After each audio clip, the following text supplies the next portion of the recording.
কিছু কিছু রোববার হ্যাপেনিং না হলেও ভাল লাগে, কিছু কিছু রোববারে প্ল্যান না থাকলেও ভাল লাগে, because I want slow morning, I want spend time with my hobbies and drawing is something যেটা আমি জীবনে প্রথম অ্যাজ এ হবি হিসেবে আমি এক্সপ্লোর করেছিলাম।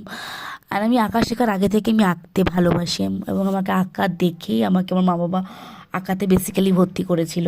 বাট আমি বেশি দিন কন্টিনিউ করতে পারিনি ফর মাই স্টাডি, যা হয়ে থাকে। তো আলটিমেটলি আমি এঁকে উঠে ভাবলাম আমাকে এডিতে এবার হতেই হবে, বিকজ বিকেলে পড়ানো আছে, বিকজ কাজ ছাড়া লাইফে কিছু আলটিমেটলি বয়সে গিয়ে থাকে না। তো পড়ানোর পর মনে হলো আমি কিচ্ছু করবো সারাদিন আজকে, তো আমি 2 ঘন্টার জন্য বেরিয়ে গেছিলাম। আর ভাবলাম একটা ঘুরেই আসি, 2 কাপ চাই খেয়ে আসি, যেটা করতে ভালো লাগে সেটাই করে আসি একটু গিয়ে।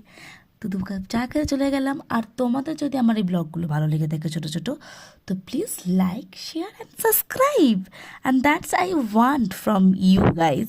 So do it and hope you like my videos, and দেখা হচ্ছে নেক্সট ভিডিওতে। ওকে।